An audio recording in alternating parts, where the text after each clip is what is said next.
میں آج اپنے آپ کو اور آپ کو ایک نسخہ اور ایک مشورہ دینا چاہتا ہوں۔ دیکھیں، ہم زندگی میں بے شمار مواقع پر بڑے مشکل حالات سے گزرتے ہیں، پریشانیوں سے گزرتے ہیں، اور ہمیں لگ رہا ہوتا ہے کہ شاید جو آج میں جس چیز سے گزر رہا ہوں یہ شاید میری زندگی کا ورسٹ ٹائم ہے۔ آپ یہ سوچ رہے ہوتے ہیں شاید دنیا میں کوئی ان حالات سے نہیں گزرا، لیکن دیکھیں آپ کا جو غم ہوتا ہے نا، اگر آپ اوروں کے غم کو دیکھیں تو پھر آپ کو لگتا ہے کہ آپ کا غم تو بہت ہلکا ہے، اور یہ زندگی کا مشاہدہ آپ کو روزانہ ہوتا ہے۔ یعنی آپ جس مشکل کو بہت بڑی مشکل سمجھ رہے تھے، آپ جب اپنی آنکھیں کھول کر دنیا کو دیکھ رہے ہوتے ہیں تو آپ کو لگتا ہے کہ دنیا میں لوگوں کو مجھ سے کتنی زیادہ مشکلات پیش آتی ہیں، تو مجھے تو اللہ کا شکر ادا کرنا چاہیے کہ اللہ نے تو مجھے ایک بہت چھوٹے دائرے میں آزمایا ہے۔ تو ہمیشہ اپنی مشکل اور پریشانی کو جب آؤٹر سرکل، آؤٹر ڈومین کے لوگوں سے آپ کمپیئر کریں گے تو آپ کو لگے گا کہ آپ کی مشکل پریشانی تو کچھ بھی نہیں ہے۔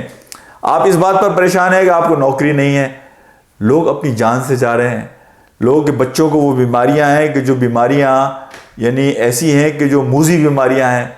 آپ اس بات پر پریشان ہیں کہ میرے بچے کا اے گریڈ نہیں آیا۔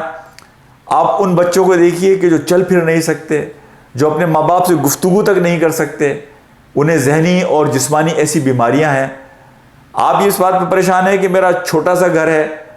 آپ ان لوگوں کو دیکھیے کہ جن کے پاس گھر ہی نہیں ہے، اور اس میں جو حدیث نبی پاک صلی اللہ علیہ وسلم نے ہمیں بتائی اور جس میں آپ نے ہمیں سکھایا کہ دنیا کے معاملات میں ہمیشہ اپنے سے نیچے والوں کو دیکھو تو تم اللہ کے شکر کا جذبہ اپنے دل میں پاؤ گے۔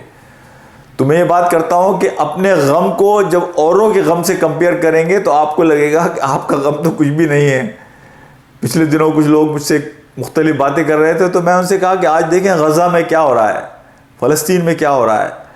تو پوری دنیا میں جو غم اور مصیبت اور پریشانیاں لوگوں کو ہوتی ہیں، پھر میں اگر اپنے غم کو اس سے کمپیئر کرتا ہوں تو مجھے لگتا ہے کہ میرا غم تو کچھ بھی نہیں ہے۔ میرے اندر اللہ سے شکر کا جذبہ پیدا ہوتا ہے، اور میں مطمئن ہوتا ہوں کہ اللہ سبحانہ و تعالیٰ نے مجھے جن حالات میں رکھا ہوا ہے وہ ہزاروں نہیں کروڑوں لوگوں سے بہتر ہیں۔ السلام علیکم ورحمۃ اللہ وبرکاتہ۔